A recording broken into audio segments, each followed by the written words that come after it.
La France est-elle le gendarme de l'Afrique? L'Afrique elle-même est-elle une marionnette pour son propre destin? Madame, monsieur, bonsoir.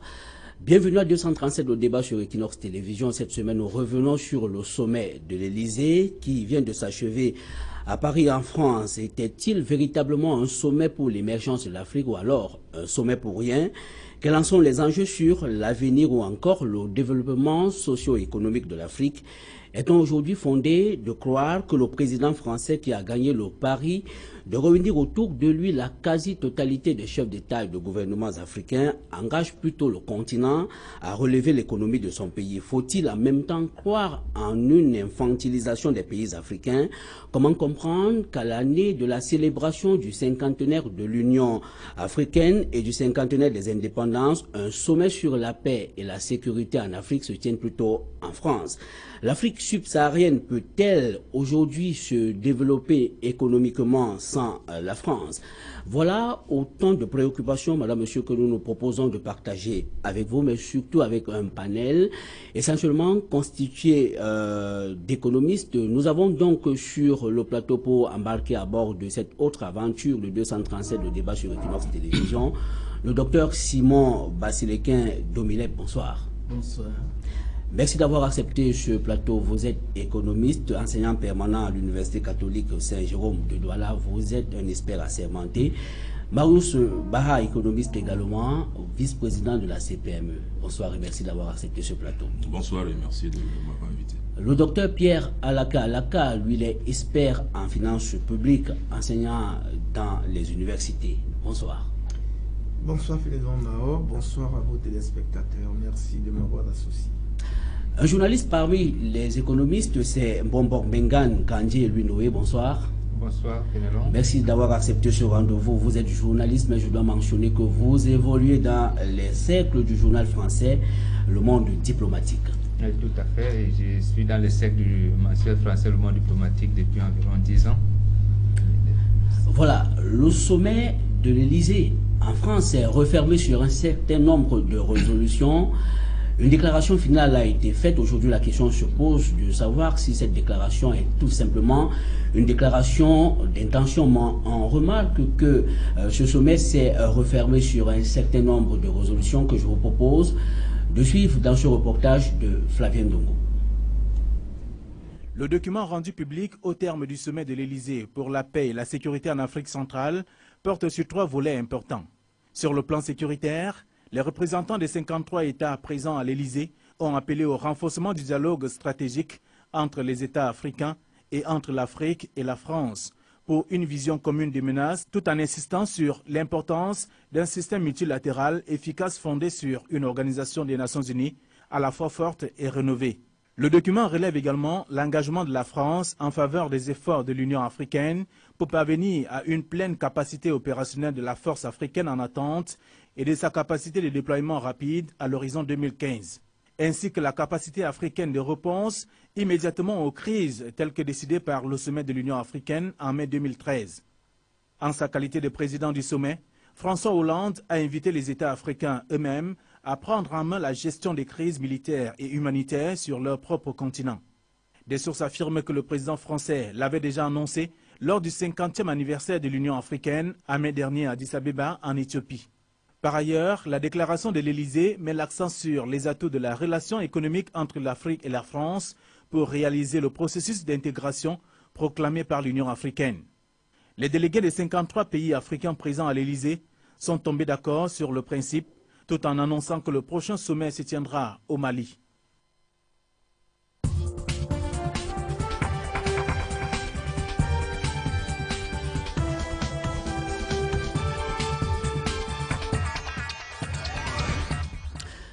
Voilà, retour sur ce plateau, je vous propose de réagir d'abord sur l'opportunité, le contexte et même la nature du sommet de l'Élysée qui s'est achevé il y a quelques jours à Paris.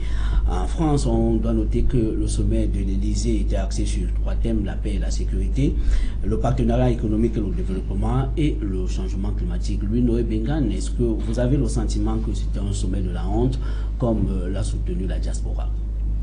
Je pense plutôt, comme l'écrivait encore Jeune Afrique quelques jours avant l'ouverture de ce sommet, s'interrogeait y aura-t-il un jour un vrai sommet France-Afrique? C'est-à-dire que je me permets en tant que journaliste de me poser cette question parce que, me semble-t-il, ce sommet n'était pas le vrai. Mais maintenant, parce que ça date quand même depuis 1973 et notre expérience, que ce soit comme journaliste reporter et dans ce monde diplomatique, je peux être tenté de dire qu'en réalité, c'est un sommet de renforcement de la puissance française en Afrique. Comme l'a été, et ça a été d'ailleurs annoncé, les économistes sont là, je pense qu'ils ont suivi, à Bercy, c'est-à-dire qu'au ministère des Finances de la France, que je pense 1 ou 2 jours avant l'ouverture du sommet des chefs d'État, là, le thème était bien marqué. Il s'agissait de plancher sur le rapport d'un ancien ministre français des Affaires étrangères qu'on appelle Hubert Védrine. À l'époque où il est ministre, de 1997 à 2002, il est complètement, c'est-à-dire que d'abord avec Jospin comme Premier ministre, ils avaient suspendu le ministère de la Coopération, soi-disant il n'avait rien à voir. Comment ce même Hubert Védrine fait un rapport maintenant en disant, je le cite, la France a trop cédé le terrain en Afrique. C'est-à-dire c'est ça qui a fait le ministre français Moscovici avec les ministres des Finances des pays africains. En réalité, c'était pour les mettre en condition avant le sommet, pour leur dire qu'en réalité, messieurs, méfiez-vous, on a perdu trop de terrain, il faut qu'on regagne notre terrain. Voilà, il faut reconquérir l'Afrique. Est-ce que vous avez le sentiment au regard de la forte participation et même de la qualité des participants, 53 représentants sur les 54 pays d'Afrique, est-ce qu'on assiste progressivement à la renaissance de la France-Afrique? Je dis, est-ce que la France-Afrique est déjà partie? De Gaulle disait, la France est partie pour mieux rester. En réalité, donc, à chaque étape, la France revoit ses positionnements en fonction de l'environnement international. Donc la France n'est jamais partie, véritablement. Elle n'est jamais partie. Donc les chefs d'État, permettez l'expression, beaucoup d'entre eux, notamment les pays de la zone franc, ne représentent aujourd'hui que ce que l'un de vos intervenants avait appelé ici les gérants des comptoirs coloniaux. Donc l'expression n'est pas exagérée, c'est effectivement ce qui repart, parce qu'il s'agit de reconquérir le continent africain qui, et je pense que le Moscovici l'a également rappelé, et le rapport de Védrine également, c'est que de plus en plus la France a du mal à retrouver ses repères en Afrique. Donc il faut les reconquérir. Docteur Simon Basilekin. Oui, je souscris pour ainsi dire à ce que vient de dire Bombok, mais je crois personnellement, j'ai trouvé navrant, révoltant que un seul État européen réussisse à convoquer, n'est-ce pas, 54 États, et que sur 54, d'ailleurs, il dit qu'il n'a convoqué que les 53, puisqu'il n'a pas convoqué le Zimbabwe, qu'il convoque comme ça, vraiment comme un enseignant convoque ses étudiants, et qu'il leur fasse la leçon du développement ou de la sécurité. Je trouve que c'est navrant. Des sommets France-Afrique, ça ne devrait plus avoir lieu, ça n'a plus lieu d'être, parce que si on dit Europe-Afrique, comme les accords de partenariat, les APE, avec lesquels nous ne sommes pas globalement d'accord, ça pourrait s'entendre. Mais qu'un seul pays se permette à lui seul de convoquer toute l'Afrique et lui faire la leçon de ce qu'elle devrait faire pour son économie, pour son décollage et pour sa sécurité, personnellement, je trouve que c'est insultant pour les Africains.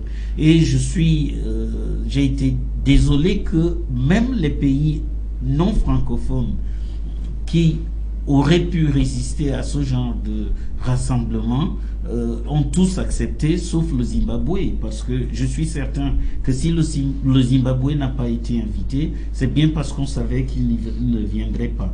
Donc personnellement, je dis, c'est un sommet, pas pour rien, c'est un sommet parce que la France veut bien expliquer à ceux qui ne seraient pas du monde francophone, voilà comment je gère l'Afrique. Vous gardez vos réserves financières au trésor français, j'en fais ce que je veux. Je vous donne, aujourd'hui on est peut-être à 40% de nos réserves qui nous reviennent, qui restent là-bas.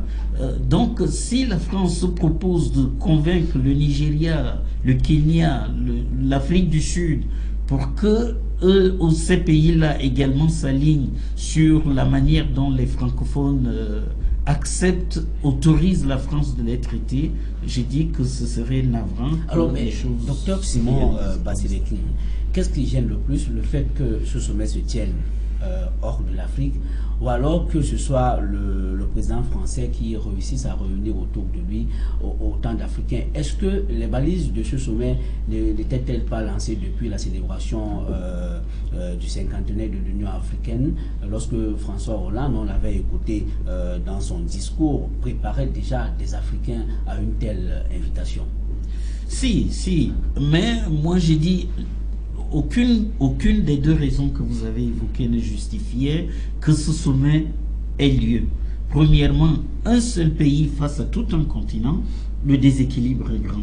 Deuxièmement, que ce soit un président qui convoque 53 autres présidents à venir chez soi, je ne sais pas avec quelle contrepartie, je ne sais pas si c'est cela la diplomatie moderne, mais je crois que habituellement des continents se retrouvent pour négocier, des États se retrouvent pour négocier, mais pas qu'un seul État.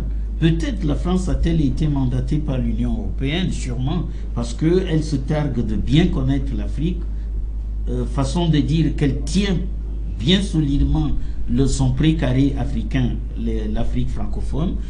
Peut-être est-ce qu'elle a été mandatée par l'Union européenne, mais les gens de l'Union européenne auraient eu la politesse d'assister, de prendre part à cette rencontre-là. Ça aurait atténué le côté vraiment déséquilibré. Mais tel que ça s'est passé, je dis que pour un Africain, ce n'est pas une occasion de dignité et de fierté. Docteur Pierre Alaka.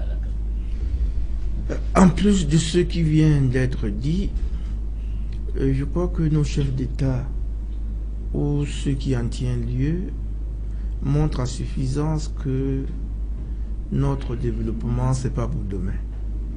Vous savez, la France, comme la plupart des pays européens, a connu deux moments dans son histoire par rapport à l'Afrique. Le premier moment, c'est après la Deuxième Guerre mondiale, lorsqu'elles sont affaiblies. Elle fait face à des mouvements nationalistes africains qui revendiquent les indépendances. Acculée, elle est obligée de donner les indépendances politiques à partir des années 60.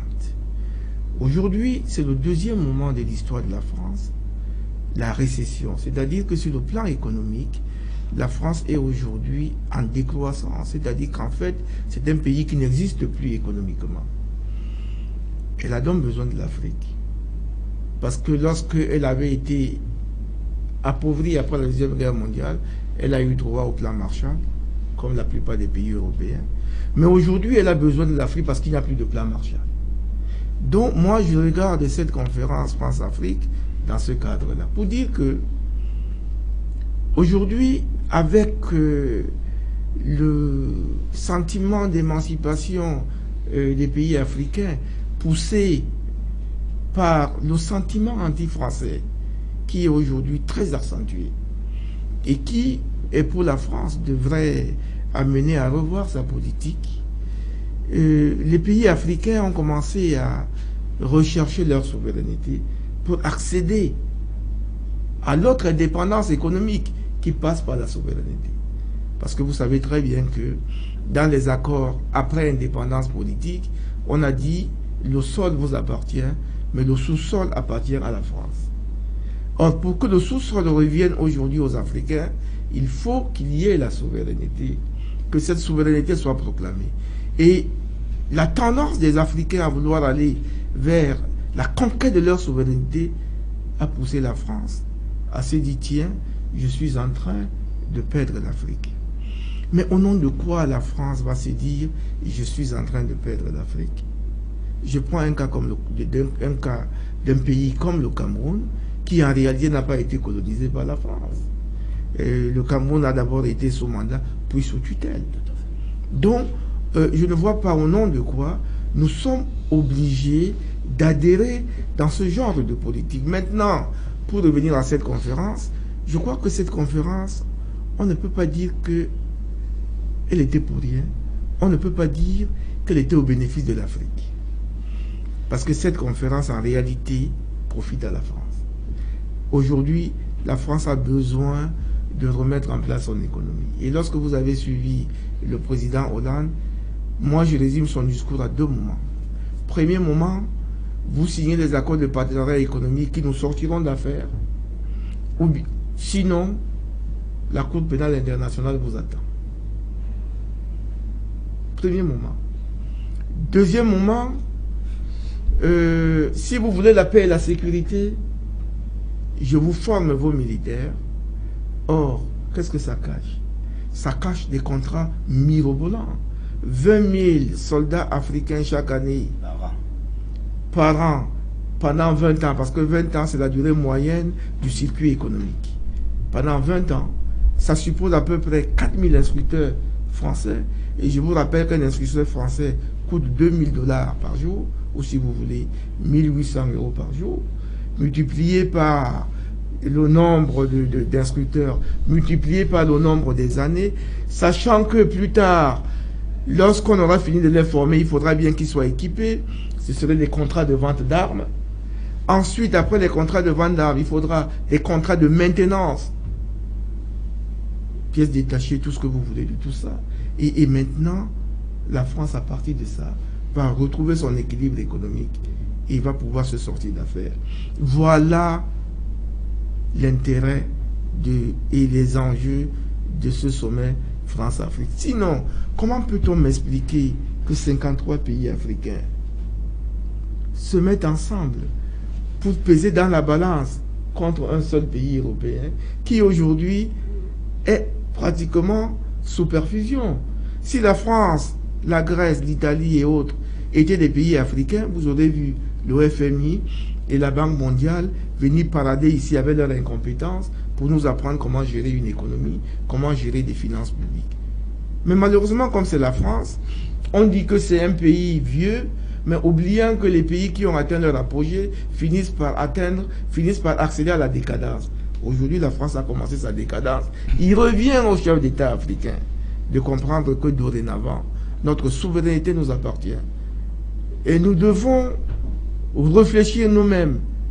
Nous devons prendre notre destin en main.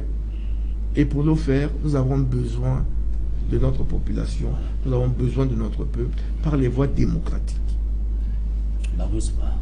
Oui, pardon, je vais essayer de changer. C'est un sommet de la honte. Non, je ne peux pas dire que c'est un sommet de la honte. Moi, j'adopte plutôt une posture de... Je ne veux pas partir d'une logique de stock, c'est-à-dire ce qui est statique, le passé. Je veux penser à une logique de flux, l'avenir. Donc, je pense que ce sommet, il faut déjà comprendre que c'est dans la tradition depuis près de 40 ans des sommets France-Afrique, des sommets franco-africains.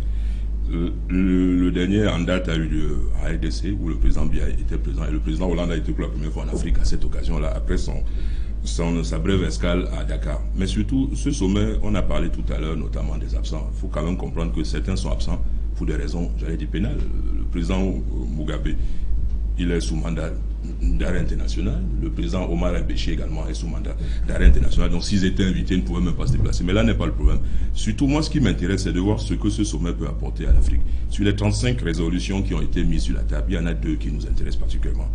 La résolution numéro 22 qui parle concrètement de l'appui que la France va apporter au développement économique via l'Agence française de développement. Mais surtout la résolution numéro 23 qui parle de quelque chose qui pourrait être intéressant. Pour la première fois, dans un document officiel, la France reconnaît qu'il faut favoriser l'intégration régionale avant d'accepter les APE de façon quasi formelle. C'est dans la résolution numéro 23. Mais surtout, la France dit qu'elle accompagnera les pays africains dans ce sens-là, ce qui remet en cause la position de l'Union européenne. Je tiens à signaler que ce sommet s'est tenu en présence de beaucoup d'autres instances. La Banque mondiale, le FMI, l'Union européenne, la Banque africaine de développement, la présidence de la Commission de l'Union africaine et surtout le secrétaire général des Nations unies. Et que ce n'est pas une nouveauté. Le monde est ouvert. On est en pleine globalisation des échanges, mondialisation de l'économie, et qu'il y a des sommets. J'espère qu'on se souvient qu'il y a eu des sommets Chine-Afrique. La Chine à mon souvenir, n'est pas un continent. Il y a eu des sommets Brésil-Afrique, il y a eu des sommets Inde-Afrique. Donc chacun a compris que le réservoir de matières premières du monde et surtout l'avenir de demain, c'est l'Afrique. Donc chacun vient maintenant s'intéresser à l'Afrique. Dommage que pendant longtemps, on ait oublié l'Afrique. L'occasion est donnée donc à cette Afrique-là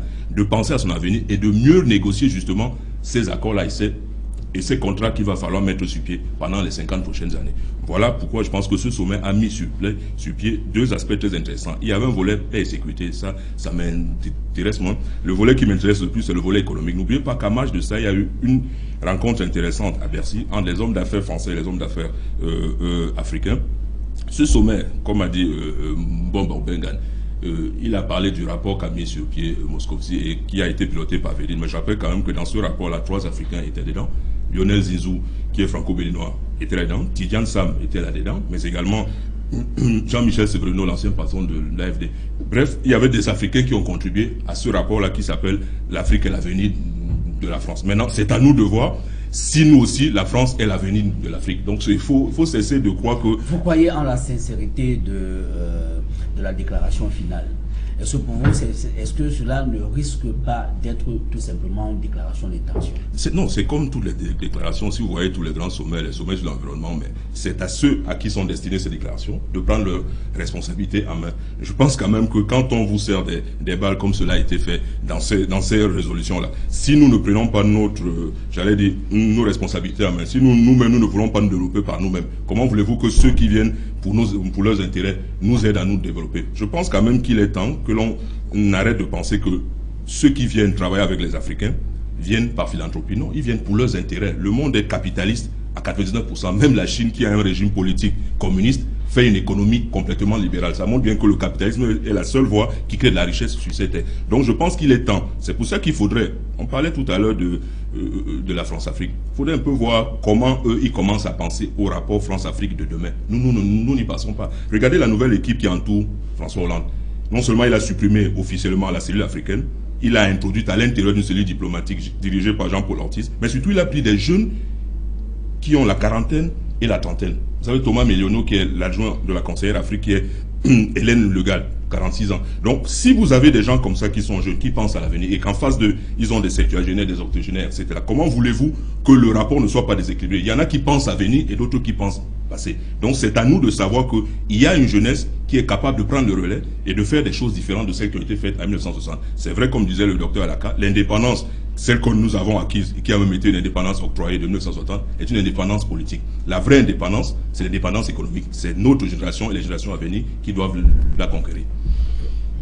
Oui, moi j'apprécie sa forte connaissance du système politique français, mais je ne pense pas qu'aujourd'hui la France puisse être considérée comme un pays qui peut apporter à l'Afrique son développement.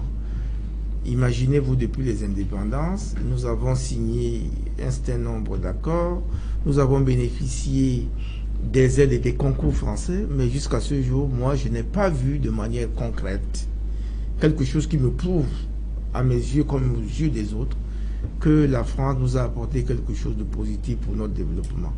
L'autre chose, c'est que j'ai toujours pensé que le capitalisme n'est pas le seul mode de création des richesses.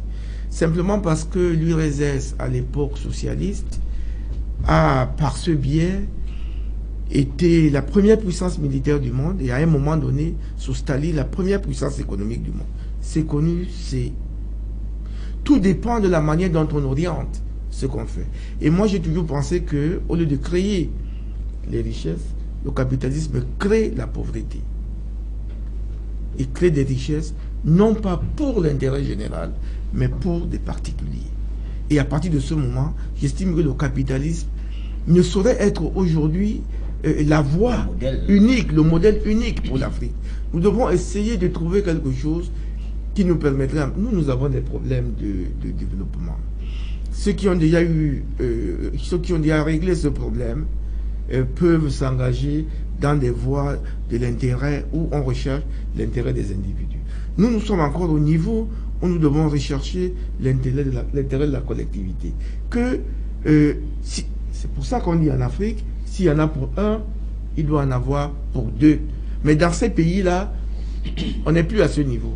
Donc, le capitalisme, pour moi, lorsqu'on le brandit comme modèle de développement ou comme modèle de création des richesses, je peux émettre des doutes, mais sans toutefois être complètement radical. Voilà. Oui, je voudrais réagir en me mettant dans la perspective de mon prédécesseur qui disait qu'il faut cesser d'avoir une vue statique, mais voir un peu la trajectoire des événements. Précisément, c'est la trajectoire qui nous rend pessimistes. Parce que depuis 1960, la Caisse française de développement, qui a déjà changé 3 ou 4 fois de nom, nous a toujours aidés et assistés. Et nous ne sommes pas partis. Je me souviens quand M. Mitterrand a été élu, M. Koh, qui devenait ministre de la coopération, vraiment à l'époque j'étais encore étudiant en France, nous étions convaincus que là, maintenant, les choses vont changer. À chaque arrivée d'un nouveau président en France, on nous fait croire qu'il y a du nouveau. Et c'est pour recueillir la même chose, les mêmes rengaines. M. Sarkozy a promis de former 12 000 soldats, je crois. M. Hollande nous en promet 20 000. Nos prochains présidents, ce sera 50 000, mais on n'en sera toujours qu'à des promesses. Je suis vraiment désolé, mais notre avenir au continent africain, ce n'est pas avec la France qu'on peut l'améliorer. Sauf si la France elle-même change. Et je ne vois pas en vertu de quoi elle changerait. Parce que ce qu'elle a fait jusqu'à présent, lui a réussi. Elle a réussi à confisquer nos matières premières. Avec notre accord, malheureusement, passif au moins, elle a réussi à confisquer nos devises, nous francophones. Hein. Et puis, quand M. Obiangema est entré dans la zone franc, il s'est aperçu qu'on lui gardait 40% de ses réserves. Et il a dit aux Français, mais qu'est-ce que c'est que cette affaire-là? Les intérêts, c'est pour quand? Et on a décrété tout de suite que les biens mal acquis, etc. N'est-ce pas, entre M. Obiangema et l'émir du Qatar, vraiment, je ne vois pas quelle différence. Le Qatar vient en France, il achète le Paris Saint-Germain, il réalise des biens vraiment pharaoniques, n'est-ce pas? Ça n'inquiète personne. Mais parce que M. Obiangema a osé poser le problème de la rémunération de nos réserves dans au Trésor français, il y a un lien direct. Hein? Voilà. Non, je pense que c'est au moins la deuxième fois qu'on parle de la coopération régionale. La première fois, me semble-t-il, c'était au sommet de Bujumbura en 1984. Donc, on parlait de la politique générale, sécurité, endettement, autosuffisance alimentaire. Vous voyez, coopération régionale et internationale ensuite. Il y avait même, à ce moment, une déclaration d'intention qui a amené la Banque mondiale et les Nations unies d'ailleurs à créer un plan de développement pour l'Afrique.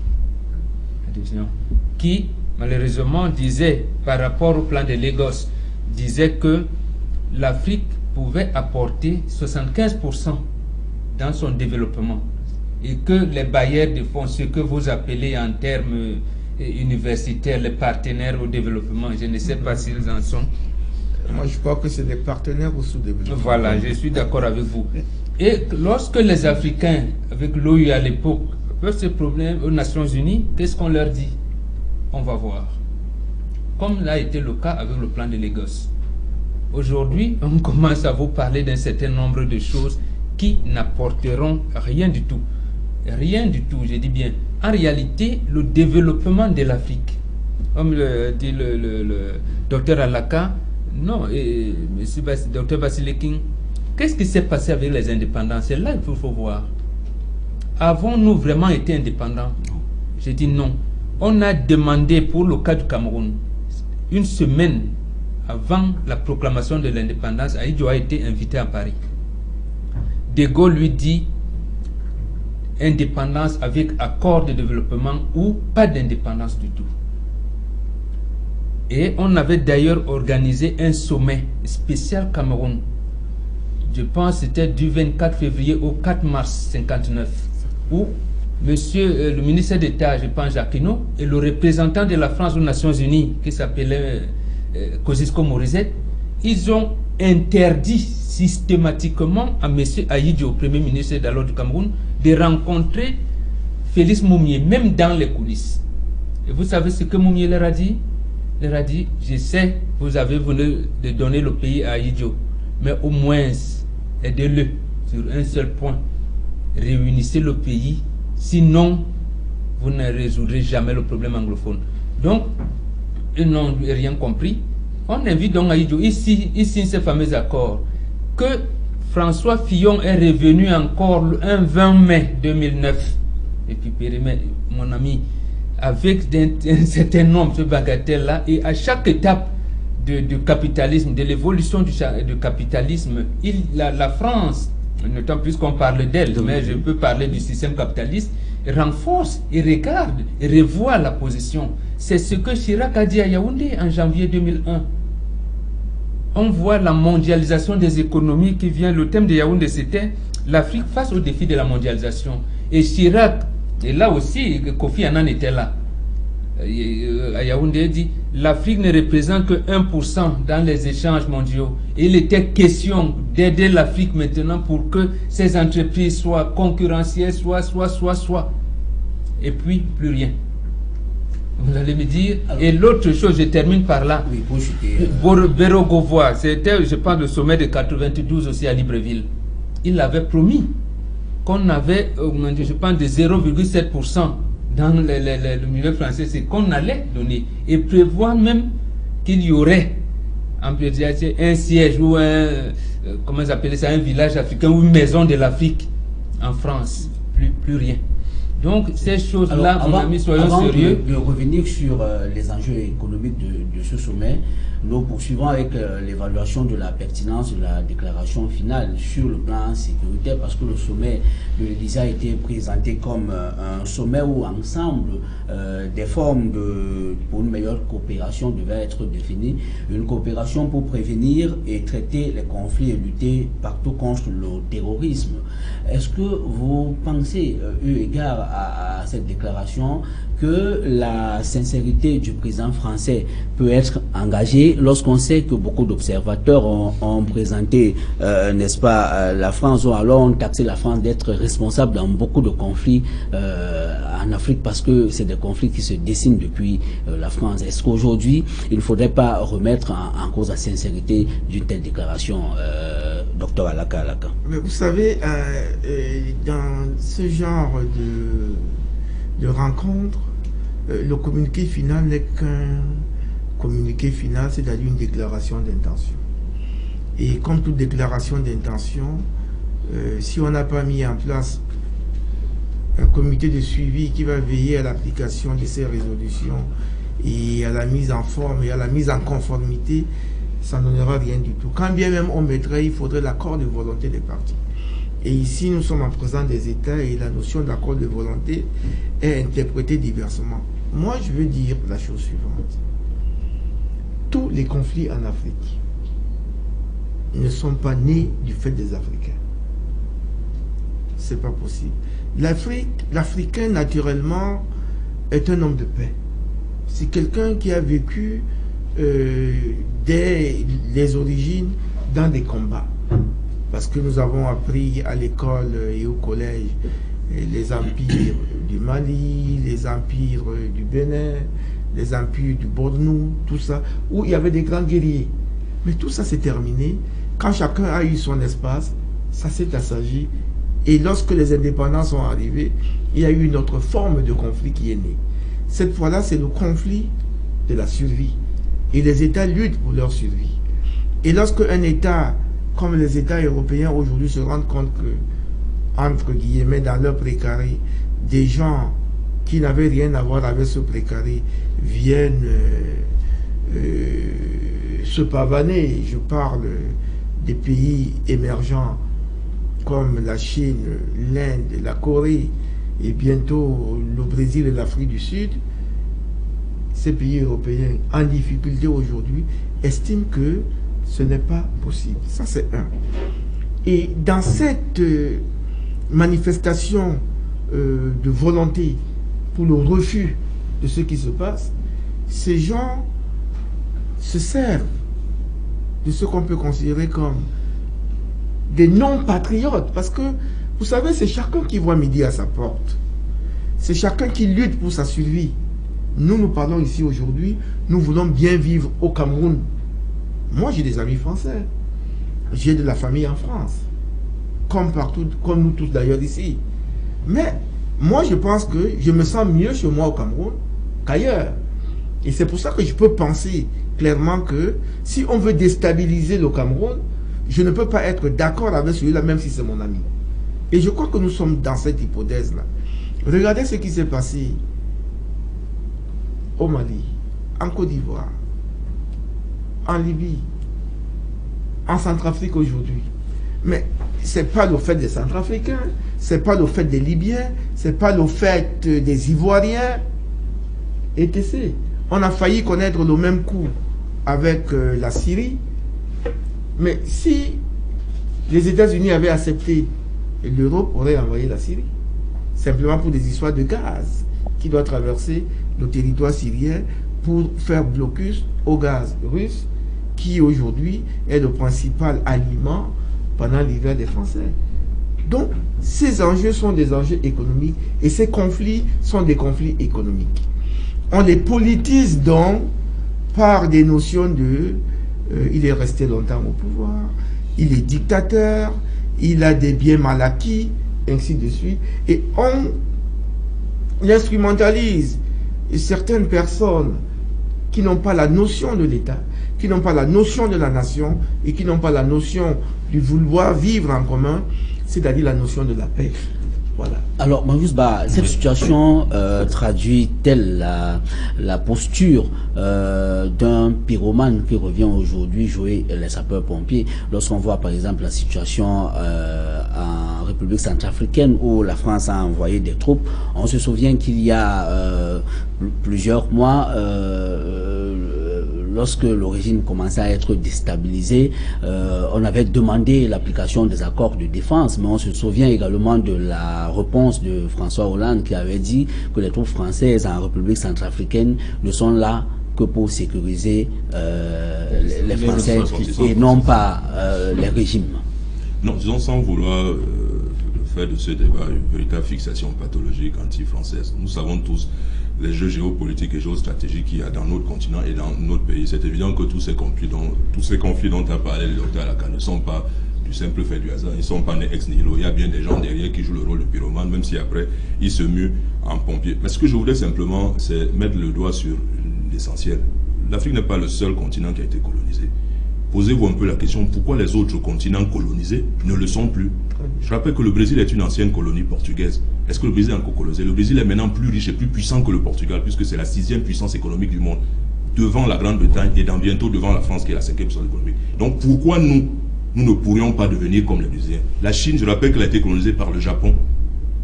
Mais aujourd'hui, elle est devant le Japon et sera demain devant les États-Unis. Donc le problème n'est pas la France. Ne comptez pas sur les Français et sur la France pour nous servir notre intérêt sur un plateau, ou bien pour nous servir ce que nous voulons sur un plateau. L'indépendance, ça se conquiert, ça s'arrache, ça ne s'octroie pas. Ceux qui ont eu leur indépendance, comme on devait l'avoir, continuent aujourd'hui à gérer leur pays comme il se doit. Prenez l'Algérie. Abdelaziz Bouteflika ne prend ses ordres nulle part.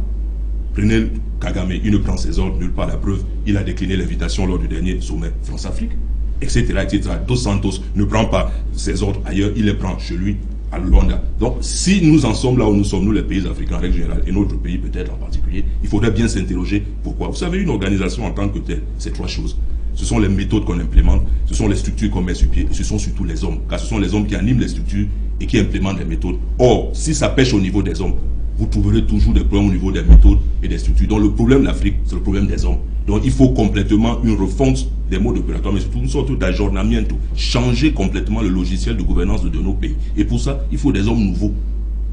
Voilà la logique vers laquelle il faut tendre. Parce que nous tous, nous pourrons avoir 1000 récriminations contre la France. Mais moi, mon problème n'est pas la France. On doit beaucoup à cette France-là. Notre culture, notre intelligence, notre savoir, notre ouverture au monde, etc. Mais le problème n'est pas là. Moi, je ne compte pas sur les Français pour laisser le Cameroun se développer normalement. Je compte sur les Camerounais et sur le Cameroun pour développer notre pays. Donc on donne les moyens aux Camerounais, les vrais patriotes, pour développer ce pays en termes de savoir, etc. Et ils le feront. Tant que ce ne sont pas eux qui sont aux affaires, que ce soit au niveau de l'État ou de ces entreprises ou de ces démembrements, comment voulez-vous que ça change? Donc je ne veux pas passer la soirée à brimer la France. ça n'a aucun intérêt parce que ça fait 53 ans qu'on le dit, ça ne changera pas. Donc, il faut penser à ce que les Brésiliens ont fait, ce que les Chinois ont fait, ce que les Argentins ont fait, ce que les Latino-Américains en général ont fait. Voilà où ils en sont aujourd'hui, 50 ans après. Oui, je voudrais réagir en rappelant simplement que on ne blâme pas la France. On constate simplement son action. Parce que voilà un pays qui, au moment de se retirer, parce qu'à un moment donné, elle n'est plus capable de gérer son empire colonial, il piège totalement ses colonies. Parce que l'Argentine, ancienne colonie espagnole, le Brésil, ancienne colonie portugaise, ont acquis leur indépendance, la vraie. Mais nous, on nous l'a donné en pièces détachées, en conservant encore la politique monétaire. De Gaulle et François Mitterrand, entre 1946 et 1958, l'un de droite, l'autre de gauche, ont dit la même chose. C'est la même France des Flandres au Congo. Je crois que pour nous, que ce soit la droite ou la gauche, nos malheurs sont strictement les mêmes. Et je ne peux pas voir, si je vois que la peste me vient du côté gauche, que je me refuse à regarder. Vraiment, la peste en Afrique, et notamment en Afrique francophone, c'est la France. Ce n'est pas des récriminations. Mais en même temps, est-ce qu'on ne peut pas le transcender? C'est difficile. Le dire de manière redondante. Est-ce que cela ne pose pas un problème? Non, c'est difficile parce que le système qui gère les pays africains, les pays francophones, est complètement miné.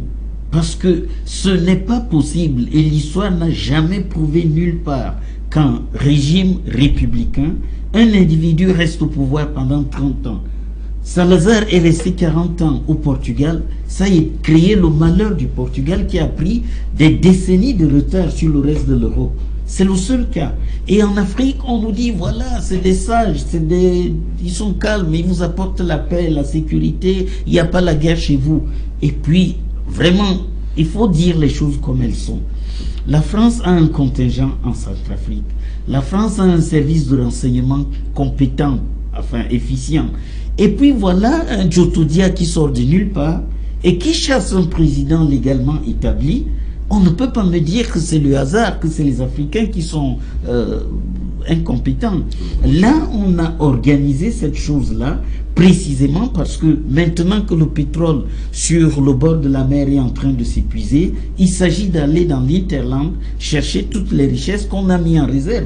Parce que pour les Français, nous sommes vraiment leurs congélateurs, hein, n'est-ce pas? Ils prennent ce qu'il y a au-dessus, ils laissent ce qui est en bas parce que ça reste au frais, jusqu'à ce qu'une fois que sur la côte c'est épuisé, on s'étend progressivement à l'intérieur. Mais est-ce que vous êtes en même temps en train de dire que l'Afrique est condamnée? Non. Il faudrait, si vous permettez que je propose un élément de réponse, il faudrait changer radicalement les choses chez nous.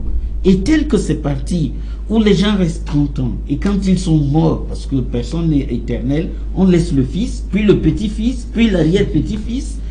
On ne peut pas me dire que c'est du fait des Africains. Vraiment, je suis certain que si on interroge les Gabonais et les Togolais, êtes-vous content que ce soit le fils de l'autre qui vous gouverne encore aujourd'hui? Ils vont dire non. Malheureusement, tout est verrouillé. Regardez ce qui est arrivé. Monsieur Ouattara aurait pu résister en Côte d'Ivoire, mais ses réserves sont à Paris.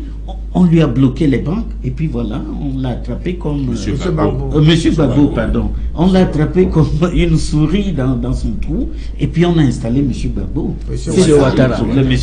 Excusez-moi. On comprend que c'est oui, c'est-à-dire que l'histoire de Côte d'Ivoire. Je vais peut-être réagir un peu. Je suis parfaitement d'accord avec ce que tu dis, hein, cher collègue. Mais moi, j'ai appris par un sage blanc qui s'appelle André Gide que il faut nommer le mal pour trouver la guérison au bout de la maladie. Lorsque nous voulons nous développer, nous devons d'abord nous interroger qu'est-ce qui a bloqué notre développement. Si on ne répond pas à cette question, on va naviguer à vue. On doit donc répondre à cette question. C'est pour ça que nous pensons, et c'est unanimement admis aujourd'hui en Afrique par la jeunesse africaine, les intellectuels africains, que nous avons un problème de développement dont le principal Gourou est la puissance colonisatrice. Puisque de toutes les puissances colonisatrices évoquées tout à l'heure, vous n'avez pas cité la France, pour tous ces pays. Il a très bien expliqué, Dr Bassiré-Kim, que ces États-là ont eu leur totale liberté et ils ont commencé à s'affirmer et ils se sont mis au travail. Nous avons les moyens. Et quand je t'entends parler, je sais que tu as une forte capacité de proposition. Mais si on ne sait pas qui nous bloque, et on ne saura pas comment l'empêcher de continuer à nous bloquer, parce que tout ce que nous pourrons faire, il va toujours s'opposer. Donc c'est pour ça l'intérêt de reconnaître d'abord que si nous avons un problème, voilà l'origine de notre problème. Maintenant, voilà ce qu'il nous faut aujourd'hui. Que faut-il faire? Est-ce qu'il faut utiliser tel moyen ou tel autre moyen? On peut mettre les plans A, les plans B, les plans C pour arriver à notre développement. Et je reste convaincu comme toi que aujourd'hui, un pays comme le Cameroun est capable de se développer et d'atteindre son émergence avant 2025. Avant 2025. Sans la France. Avec votre permission, je voudrais ajouter à ce que disait le docteur Alaka.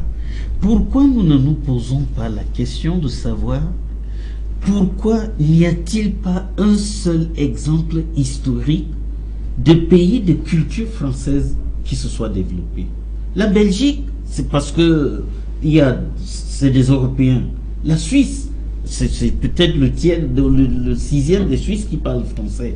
Mais le Québec, c'est à cause de l'anglocisme qu'il y a autour.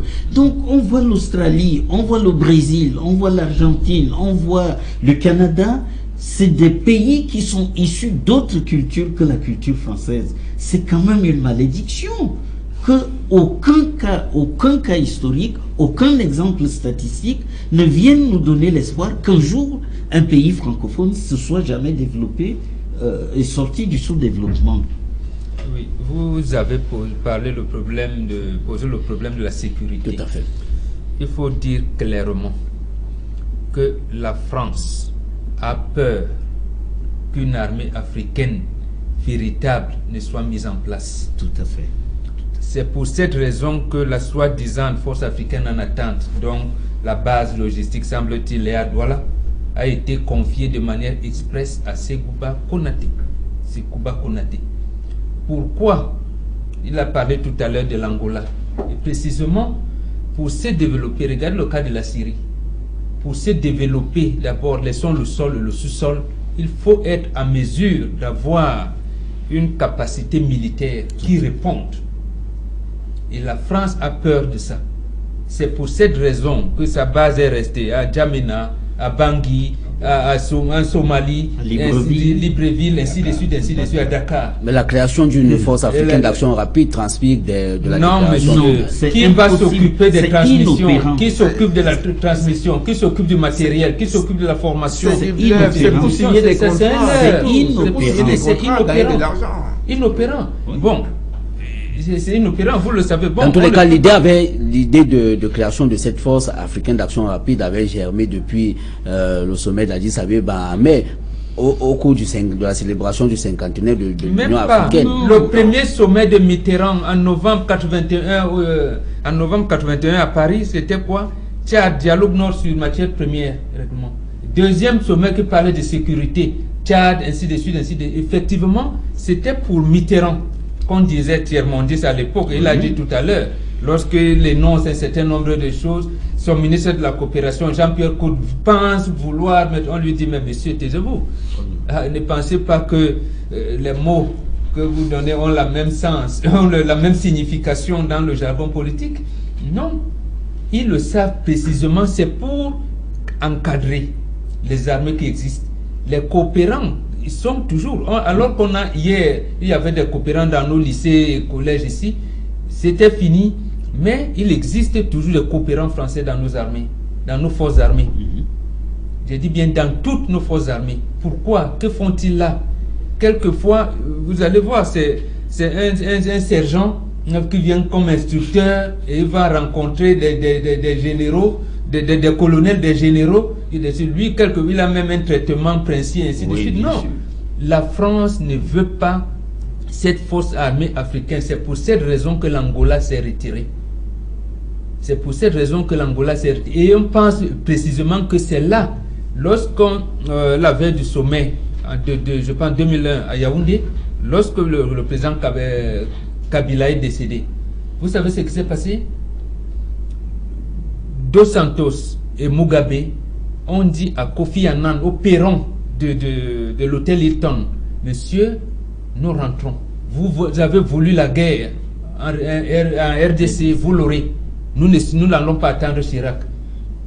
Ils sont partis et vous avez vu ce qui s'est passé par la suite. Et l'Angola, parce que Dos Santos, lui, n'est pas très prolixe, il est resté. Il a dit, à partir de ce moment, vous me livrez Savimbi. Il ne le dit pas simplement par la bouche, il encercle l'enclave de Kabila.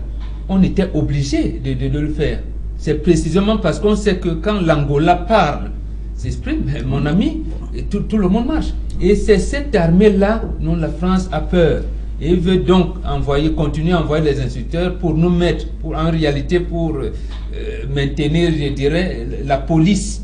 Parce que quand je parle des militaires, qu'ils me pardonnent, ce n'est pas, c'est précisément pour qu'ils prennent également en compte un certain nombre de choses, pour qu'elle soit vraiment une armée républicaine. Parce que pour le moment, nos chefs d'État ne veulent pas qu'on ait une véritable armée. Si ce n'est pour tuer les opposants et leur permettre de vivre là dans leur palais pendant 40 ans. Et pour aller dans le même sens, l'idée d'une armée africaine ne date pas d'aujourd'hui. Le président Gbagbo, qui avait en son temps dénoncé les accords de défense, avait proposé aux Africains qu'ils ne pouvaient jamais se développer s'ils n'avaient pas une force dissuasive, ensemble, pour défendre leurs intérêts. Et il avait proposé la création d'une armée africaine, d'une force de défense africaine. Kadhafi a approuvé l'idée et ce qui s'est passé, c'est passé. Pourquoi en ce moment la France, qui savait très bien que l'Afrique a des problèmes de sécurité, pourquoi est-ce qu'elle n'a pas appuyé cette idée en ce moment et elle se trouve le pouvoir ou le droit de le faire aujourd'hui? Ça veut dire qu'en réalité, c'est du bluff. C'est une histoire de contrat et rien d'autre. C'est tout. Oui, est-ce que ce n'est pas ce pessimisme-là qui gêne? Oh non, mais c'est vraiment ce pessimisme-là qui gêne. Les exemples qui ont été donnés, moi je repose une question simple, hein, on tourne autour du pot là. Pourquoi Dos Santos est donc arrivé aujourd'hui à être autonome en matière militaire, économique et politique? Parce que Agostinho Neto et son équipe ont eu l'indépendance que le peuple angolais voulait. Bon, voilà. Et bien que les Américains aient armé Savimbi, ils ont résisté, ils l'ont repoussé, ils l'ont vu finalement. Et je dis en complément de ce que dit Bombo, que c'est parce que le Portugal, lui, n'a pas eu les moyens d'organiser ce que la France, l'organisation que la France... Mais comment voulez-vous être indépendant quand on dit l'OAM, l'organisation des pays, on est toujours ensemble là, comme des écoliers que l'on mène défiler ensemble. Hein, il faut faire la même comptabilité, il faut avoir le même droit. Il faut... La France commerce avec l'Allemagne, son pays voisin immédiat. Mais ce n'est pas le système de comptabilité française qui est appliqué en Allemagne.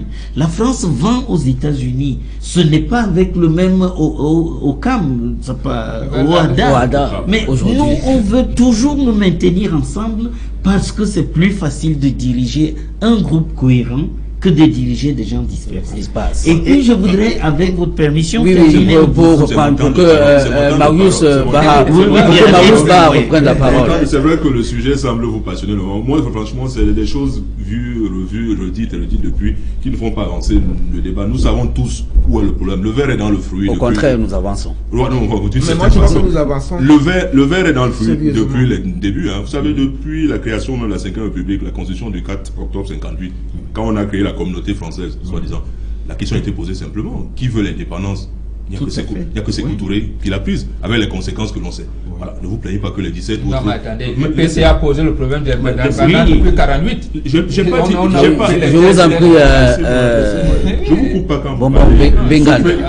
Souffrez qu'on ait notre point de vue. Tout à fait. Souffrez qu'on ait un point de vue. Non, vous ne me rappelez rien. L'histoire de Cameroun, vous ne la maîtrisez pas plus que moi. Donc laissez-moi développer les théories que j'attends. Vous développez ce que vous voulez développer, c'est votre point de vue. Je vous dis simplement que si à ce moment-là, la vraie indépendance avait été acquise comme Sékou Touré a fait, on n'en serait pas là aujourd'hui. Donc vous parlez des problèmes en 2013 qui ont leur genèse avant même 58 et depuis 58. Les accords secrets, les accords de défense, etc.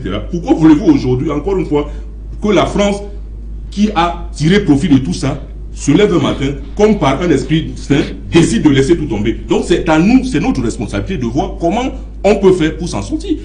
Vous savez, comme vous, je suis un économiste, je sais bien que c'est une hérésie politique, économique, que votre argent soit déposé dans un compte d'opération ailleurs. Ça, c'est connu. Mais c'est un accord qui a permis ça. Pourquoi les accords sont... Alors, mais aujourd'hui, il faut révoquer ces accords. Les accords peuvent être renégociés ou carrément dénoncés. C'est pas interdit. S'il vous plaît. C'est pas vraiment, là je voudrais vous rappeler des faits historiques.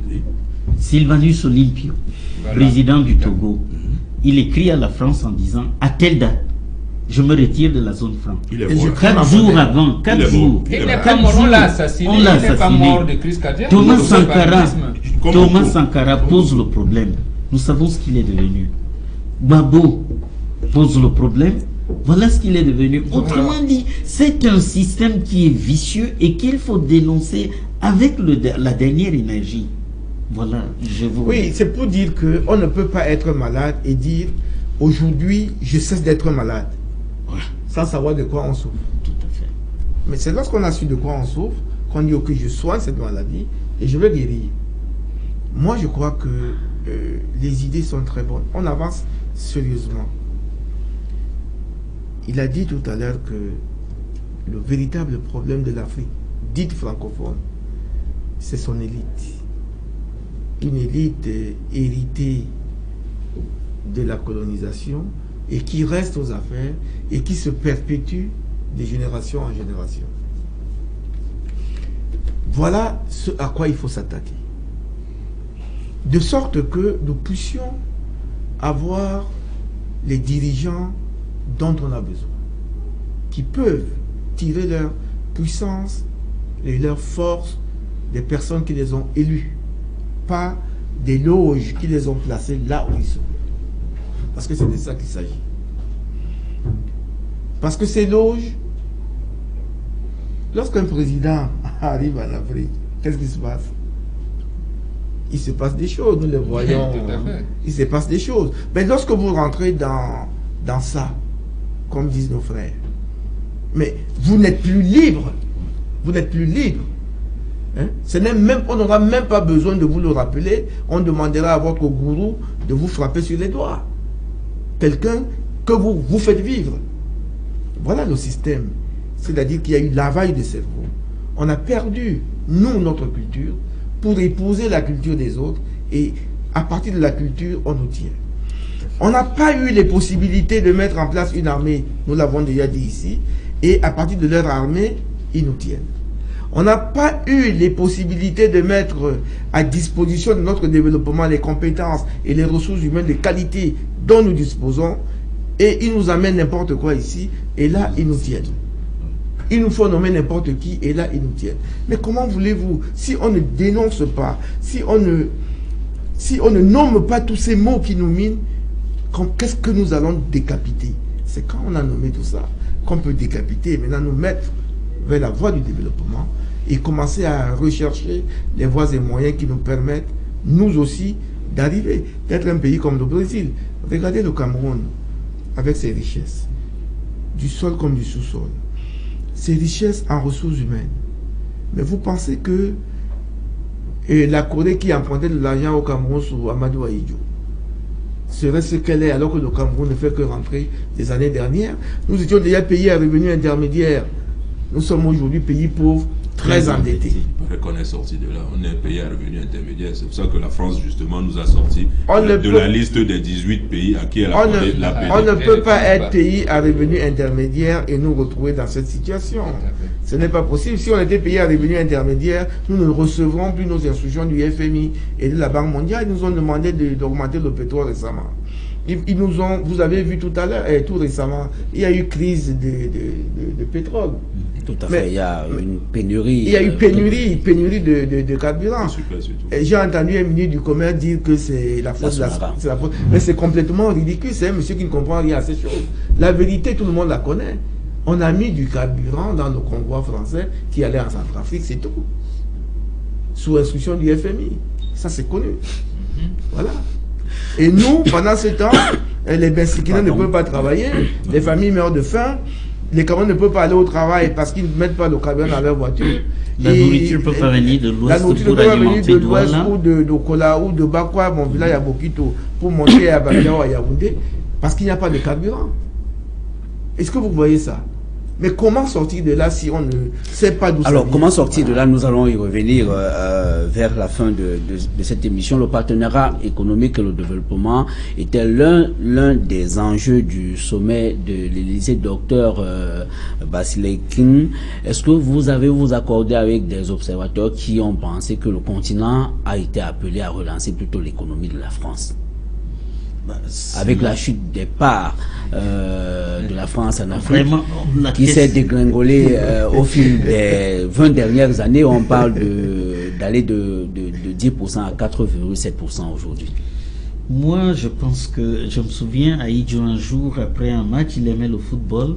Abel Bengue, le journaliste, lui demande, le Canon avait gagné, c'est l'équipe qu'il soutenait. Alors, monsieur le président, vous êtes content? Il a répondu, quelle question? J'ai dit, ceux qui se posent cette question-là veulent ne pas voir ni entendre la réalité. C'est évident que la France, si elle tient encore, si elle n'est pas au stade de la Grèce, du Portugal ou de l'Irlande, c'est tout simplement parce qu'elle a nos réserves. Parce qu'elle peut puiser dedans et en faire ce qu'elle veut. Il n'y a aucune restriction dans l'usage qu'elle fait de nos réserves. Et elle comprend que les Chinois s'amenant chez nous, que de plus en plus, moi je suis dans une université où nous sommes en train de rechercher un partenariat avec l'Inde, de plus en plus les Africains savent, devinent, comprennent qu'il faut ne plus regarder du seul côté de Paris, et elle organise ces rencontres-là un peu pour échauffer les esprits et dire écoutez, je suis toujours à côté de vous, mais il y a 60 ans qu'elle est à côté de nous et on n'a pas avancé d'un pouce. Et moi, j'ai dit, tous ceux qui disent les Chinois sont dangereux, les Chinois sont, ils vendent des beignets comme les Camerounais, c'est à nous de nous organiser pour que quand un étranger arrive au Cameroun, on lui dise voilà ce que tu dois faire. Nous voulons importer des choses, voilà ce dont nous avons besoin. Quand on a fait ça, quand un pays souverain a fait ça, eh bien ses citoyens trouvent leur compte. Et vraiment, c'est en nous détournant de la France et à cette condition-là seulement que nous pouvons envisager un développement. Marius Barr. Pour attraper un peu le temps. Non, c'est juste pour revenir sur ce qu'il vient de dire et rechuter, rebondir sur le capitalisme dont il parlait. Je me souviens de cette phrase de Churchill, puisqu'on a cité les hautes personnalités de l'histoire. Il disait le capitalisme est le pire des systèmes à l'exception de tous les autres. Donc, cela pour dire quoi? Même la Chine, qu'on semble magnifier aujourd'hui, elle n'est pas si, j'allais dire, si transparente que ça. Vous avez suivi la dernière actualité concernant le barrage hydroélectrique de Memvele et l'entreprise chinoise Sino Hydro. Vous avez vu ce qu'elle fait au PME? Moi, je suis vice-président d'un organisme patronal, la Camerounaise des PME. Aucune PME camerounaise n'a pu faire les travaux que la société Sino Hydro lui a donnés. C'est un marché de plus de 25 milliards. Ils n'ont même pas pu avoir 900 millions. Ils sont endettés aujourd'hui. Ils sont aujourd'hui très très mal. Ça veut dire quoi? Ça veut dire qu'on est dans un monde où chacun vient suivre son intérêt. Or, ce n'est pas des Français, c'est des Chinois. Et je rappelle que les Chinois ont utilisé une technique qui leur a permis de se développer. Chaque entreprise étrangère occidentale, surtout qui est venue s'implanter en Chine, a développé d'abord un partenariat, une synergie, un transfert de compétences entre l'entreprise occidentale et les Chinois. Demandons-nous pourquoi au Cameroun, il y a un concessionnaire Renault et Peugeot Socada. En Chine, il y a une usine chinoise, une usine Peugeot, une usine Renault. Pourquoi le Maroc a réussi à gagner une usine Renault à Tanger et la prochaine sera à Gadi? Tout cela pour dire que voilà une entreprise, un pays qui vient au Cameroun, cette Chine-là, qui vient avec ses sous-traitants, qui vient avec ses chauffeurs, qui vient avec ses gardiens.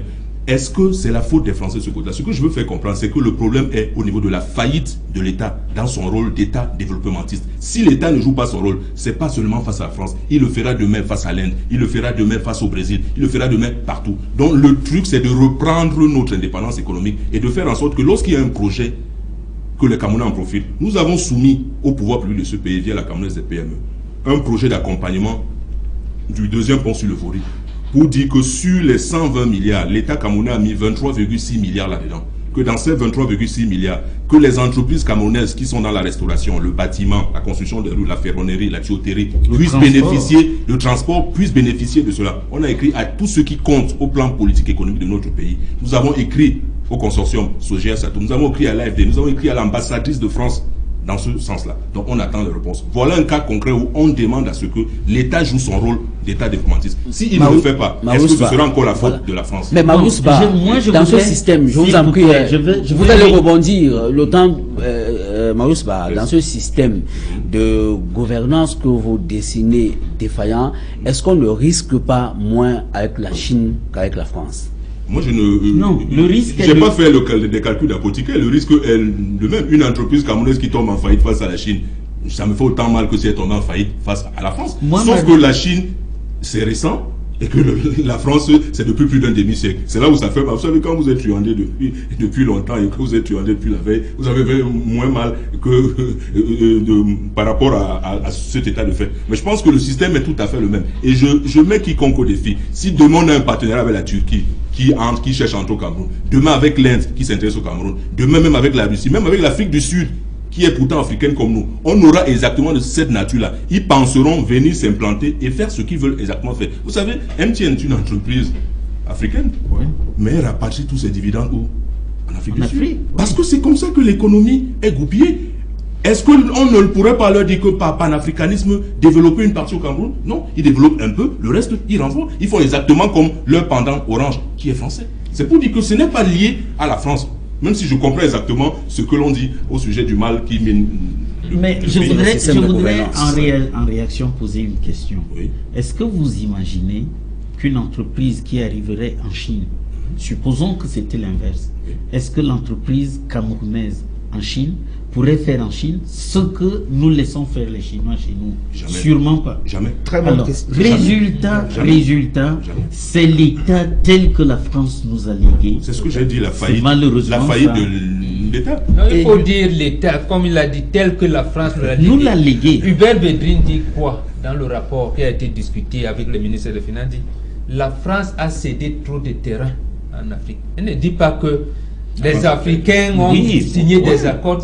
La France a cédé trop de terrain en Afrique. Ça veut dire que c'est comme disait le docteur, c'est son terrain, c'est son territoire. De temps en temps, il pouvait avoir l'amabilité de dire, bon, comme les Chinois ont dit, ben, on peut quand même, bon, maintenant la Turquie, voilà, c'est ça la réalité. Ça veut dire qu'en fait, nous ne sommes pas des États indépendants. Voilà. Le fait de dire aujourd'hui, comme journaliste, je pense que vous étiez aussi, je prends un témoin, l'ancien délégué de gouvernement, Tondé Kota, vous savez ce qui lui est arrivé ici. Le représentant de la, comment on l'appelle, Caisse française de développement était ici, il lui dit, mais monsieur, quand il discutait, parce que pour lui, il fallait que les Chinois viennent le deuxième pont de Vori, on lui dit, mais monsieur, chez nous, lorsqu'on dit qu'on ne veut pas dire le plus, on met l'argent sur la table. Le délégué, il s'est senti petit. C'est soulié parce qu'on lui dit, ben, deuxième chose, on dit appel d'offres infructueuse. Qu'est-ce qui se passe après? On vous dit non, CDD est monté, est descendu, la France va prendre le marché. Et quitte à la France de donner aux Chinois ou ailleurs. Donc, en réalité, nous sommes dans un environnement où l'État n'existe pas parce que ceux qui ont conçu cet État l'ont voulu ainsi. Il faudrait donc, ce n'est pas seulement des renouvellements politique qu'il faut, c'est la reconquête de l'indépendance, de la souveraineté de l'État. Et ça va avec d'abord les idées, c'est-à-dire que être sûr, pourquoi l'Europe est développée, le docteur Alakala dit encore, et là je suis d'avis avec lui, c'est quoi? Les Africains ne savent pas haïr. Or, les Occidentaux, ils savent détecter qui est leur ennemi et te haïr jusqu'à ta destruction. Et massacrer Kadhafi dans son lit. Quand, regardez ce qui s'est passé depuis le 11 septembre 2001, on sait qui sont leurs ennemis. Ils le disent, tous leurs médias, ils vont vous focaliser sur vous, ils vont dire des choses et tout. C'est ce que les Africains devraient faire face à la France. Quitte à ce que Hollande vous dise, oui, mais le sentiment anti-français est en train d'être développé, vraiment, on ne sait pas. Il faut le dire et même l'enseigner. C'est-à-dire qu'il faut que chaque Africain sache que son principal ennemi, c'est la France. Et maintenant, puisque lui, l'Africain n'a pas de haine véritable. Il faut pour autant pas développer, faut pour autant pas promouvoir la haine. Non, ce n'est pas la haine, justement, c'est eux les Occidentaux qui font la promotion de la haine. Nous, c'est l'hospitalité. Mais quand on n'arrivera jamais à savoir d'où viennent nos malheurs et comment on pourra s'entendre pour une barrage, docteur, juste une seconde, juste pour chuter ce que disait Bonbon Benga, pour donner une citation qui résume tout. Le patriotisme, c'est l'amour des siens. Le nationalisme, c'est la haine des autres. Moi, je suis un patriote. Nous tous. Avant tout. Moi, je suis un patriote et un nationaliste. Voilà. Si tu ne m'aimes pas, je t'aime pas. Oui. En principe, c'est comme ça qu'on parvient à se développer. Je ne peux pas... Je peux pas t'aimer alors que tu ne m'aimes pas. Moi, mais les Francs vont jusqu'à dire à leurs enfants, on est porté par le Tchador. Nous sommes dans un état d'ailleurs. Alors moi, pour répondre à cette question, moi je veux dire qu'il y a deux mouvements. Le premier mouvement, c'est que la France doit se remettre en cause et changer de cap, changer de politique. Nous, l'État est une fiction juridique. Et derrière l'État, il y a des hommes et les fonctionnaires, les hauts fonctionnaires de Yaoundé qui signent des contrats.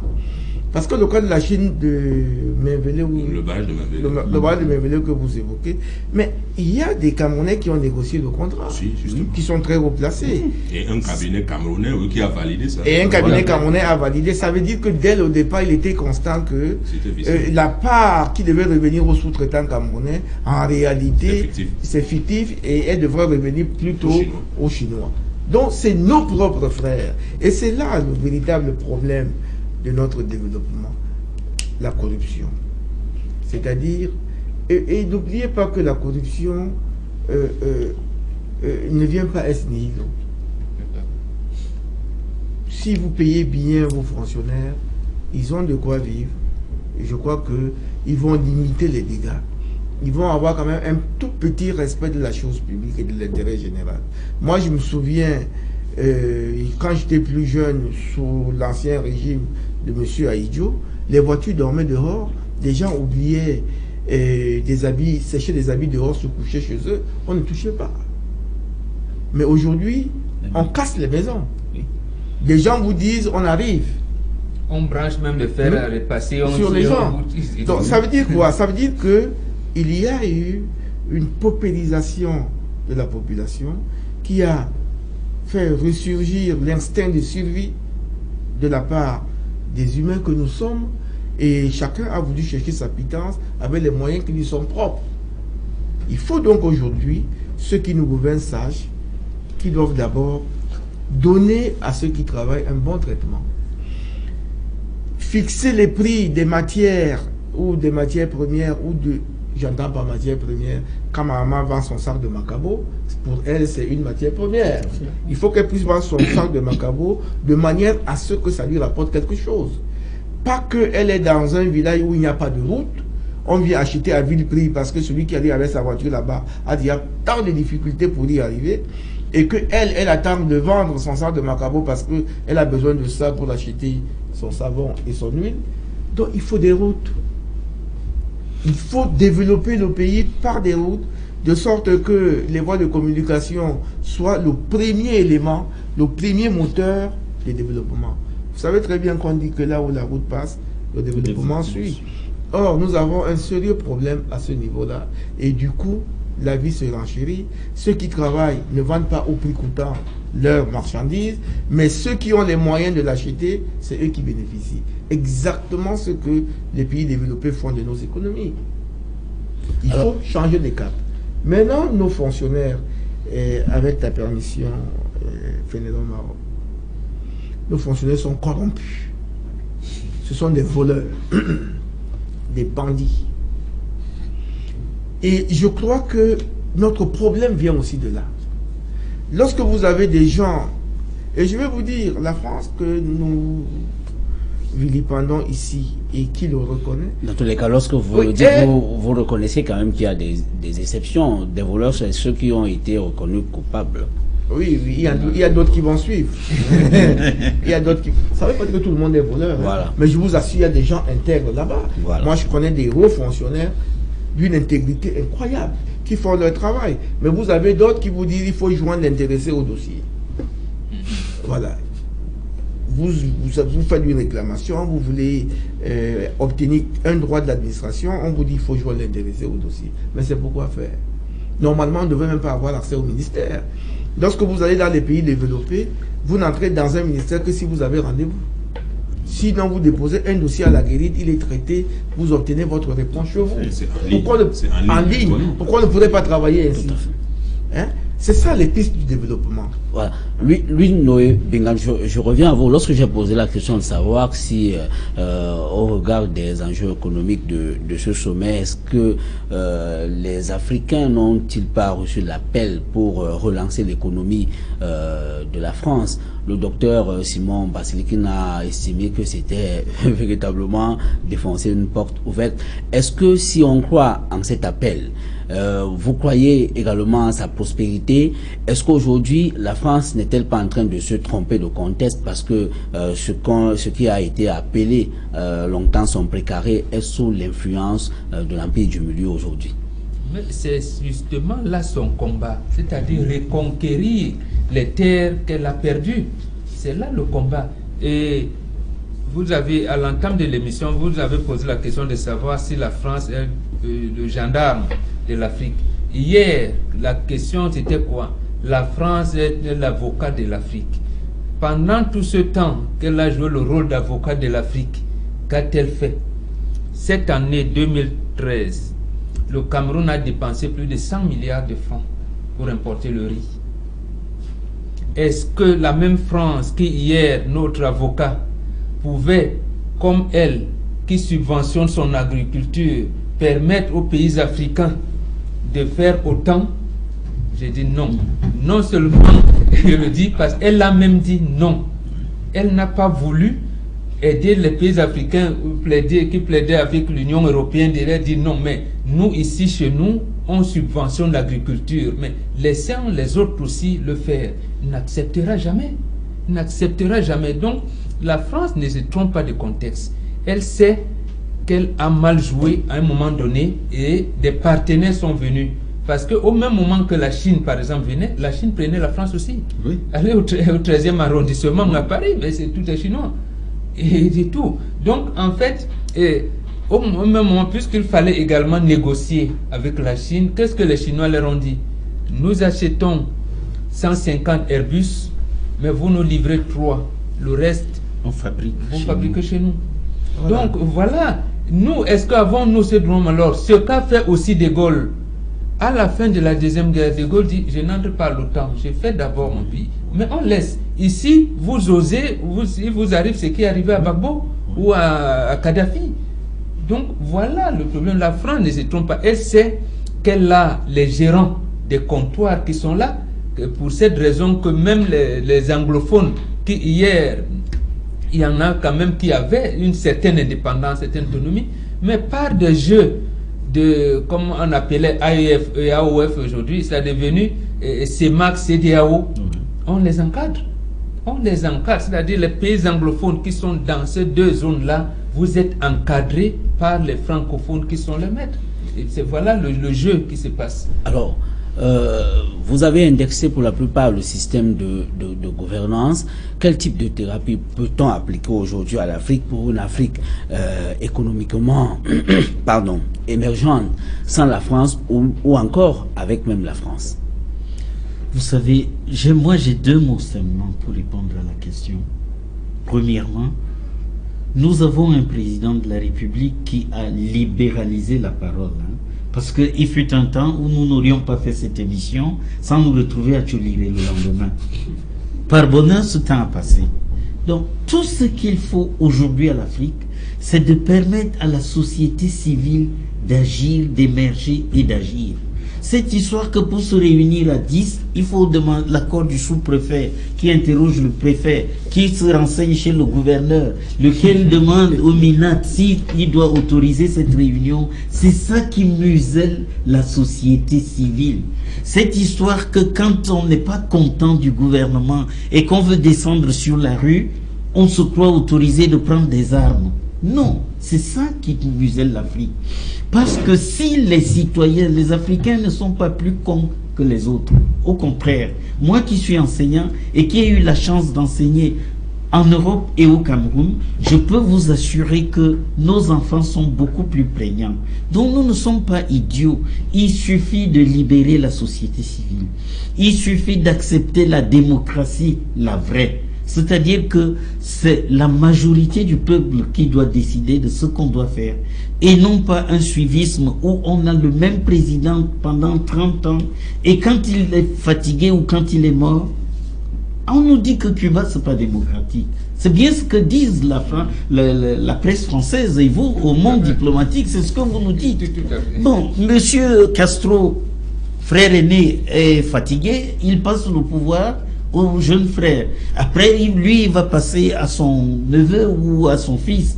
C'est ça, on dit que c'est pas démocratique. Mais les Eyadema se succèdent de père en fils. Les Bongos se succèdent de père en fils en attendant que ça arrive au Cameroun un jour.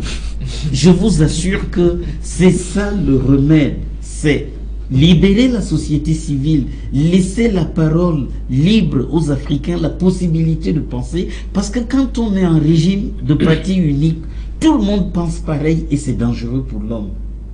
Deuxièmement, faire jouer la démocratie, la vraie, celle qui fait que c'est la majorité qui gagne. Alors maintenant, quand ces conditions de forme qui viennent d'énumérer si brillamment sont remplies, il faut aller au fond. Il faut aller au fond parce que je pense que tel que nous sommes allés, tel que nous nous sommes enfoncés avec la France, on ne peut pas rejeter la France aujourd'hui comme une orange qu'on a sucée et dont on jette le reste. Parce qu'il sera encore plus nocif qu'ils ne le sont aujourd'hui. Il faut se remettre sur la table ensemble et rediscuter d'un certain nombre de choses, notamment tous ces accords qui avaient été signés de manière précipitée par le président Ahidjo avant qu'il arrive au pouvoir, avec les autres États, dans les mêmes conditions, pour que nous revoyions une autre façon de vivre ensemble. Au cas où ce n'est pas fait, en ce moment, on peut prendre nos décisions. Maintenant, au fond du fond, il faut que nos économies soient gérées de manière à ce que nous puissions maîtriser l'information financière. Moi, je vais vous dire, l'information financière est la seule chose qui nous permet de savoir quel est notre PIB, quel est notre taux de croissance. Parce que lorsqu'on n'a pas d'information financière telle que ça se passe aujourd'hui, vous ne saurez même pas quel est votre potentiel fiscal, vous ne saurez même pas où vous allez et d'où vous venez. Voilà. Voilà. Et je vais terminer. Rapidement, je vous en prie. Je vais terminer. Après ça, il faut qu'on puisse avoir notre monnaie. Parce que sans monnaie, vous ne pouvez pas bâtir une économie fiable et viable. Vous ne pouvez pas bâtir une économie solide. Et le fait de garder notre monnaie ailleurs, un peu comme si vous êtes dans votre maison et c'est votre voisin qui garde votre argent. Et la nuit, lorsque lui il dort et que vous avez un enfant malade, vous tamponnez sur sa porte, il n'ouvre pas, vous perdez votre enfant. Moi, je crois qu'il faut changer de cap radicalement et puis tourner le dos à la corruption. Voilà, lui disait de libérer les forces vives, la société civile. Moi, je dirais qu'il faut aller plus loin. Il faut libérer les énergies. C'est-à-dire, tout ce qui est capable de penser dans ce pays doit le faire. Nous assistons un peu depuis quelques années à ce que j'appelle souvent, ce que les médecins appellent la neurasthénie, c'est-à-dire une sorte d'anesthésie générale de la pensée, de la réflexion. C'est carrément linéaire tel un encéphalogramme. C'est plat.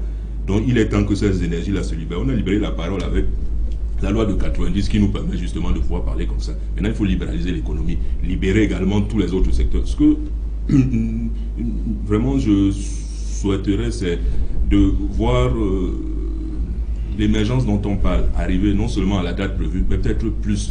Parce qu'en tant que Camerounais, moi ça me choque quand même de voir que désormais on a un classement doing business pour parler économie. Le Gabon et la Guinée équatoriale sont désormais devant le Cameroun. Ça me choque de savoir que le Gabon envisage d'être émergent en 2025, la Côte d'Ivoire en 2020 et nous en 2035. Vous imaginez la honte qu'on aura si réellement le Gabon arrive à ce niveau. Et le Gabon est sur cette voie parce que je rappelle qu'ils ont des programmes qui vont dans ce sens un peu plus rapidement que nous. Moi, je m'intéresse d'abord à mon pays. La dernière fois, il y a 2 mois seulement, le groupe HEC est venu délivrer ce qu'il appelle les certificats d'émergence, c'est-à-dire un programme Lagora, l'accompagnement gouvernemental pour la réalisation de l'émergence. Ils ont eu 156 hauts fonctionnaires qui ont été formés dans ce sens-là. Pourquoi au Cameroun, qui a plus de diplômés HEC que le Gabon, ce programme n'est pas implémenté? Donc, comme je disais tout à l'heure, le trépied dont je parlais, les méthodes, les structures et les hommes, il faudrait mettre l'accent de plus en plus sur les hommes. Le renouvellement des hommes, le renouvellement des élites, c'est l'oxygène de la démocratie, c'est surtout l'oxygène du développement. Rester dans cette neurasthénie-là, avec les mêmes personnes, depuis que je suis tout petit, je ne cite pas les noms, c'est les mêmes personnes que je vois. Oui. Mes enfants aujourd'hui ont grandi, sont au collège, sont en train de voir les mêmes personnes. Si je ne m'abuse pas, d'ici quelques temps, même mes petits-fils vont voir ces gens. Et le drame, pour conclure, l'émergence en 2035, ce n'est pas une insulte que de le dire. Ceux qui mettent cela sur le terrain, les pouvoirs publics, l'administration, le Cameroun, la société civile, très peu de ceux-là seront vivants en 2035. Peut-être que nous-mêmes qui parlons aujourd'hui, nous ne serons plus en 2035. Donc il est temps d'intégrer progressivement une nouvelle génération, une nouvelle élite dans ce sens-là. Non, je vais aller très vite en prenant 2 exemples dans l'histoire. Lorsque Martin Luther King négocie les droits civiques américains, il l'a fait avec Lyndon Johnson. C'est parce qu'il était en position de force. Quand ils ont signé, Lyndon Johnson lui a remis son stylo. Mandela étant en prison, il a dit, la lutte armée va continuer, la branche armée de l'ANC va continuer. Il négocie en position de force. En réalité, il appartient aux pays africains de chercher une force armée panafricaine solide. Et comme ça, nous allons donc négocier, comme disait Dr Alaka, les négociations là, c'est que vous partez. On négocie la reddition de l'ennemi. On ne négocie pas comme on est en train de faire là. C'est la reddition, c'est pour qu'ils partent. On reste. C'est comme ça que nous allons récupérer le système de gouvernance. Non, c'est comme ça que nous allons donc récupérer les clés de développement. On va parler de la monnaie, un certain nombre de choses entre nous. Je vous dis merci, chers panélistes, d'avoir accepté ce rendez-vous. Madame, Monsieur, merci de nous avoir suivis. Nous sommes arrivés au thème de cette autre livraison de 237 au débat sur Equinox Télévision. Restez connectés sur nos programmes. Mercredi prochain, à la même heure. Au revoir.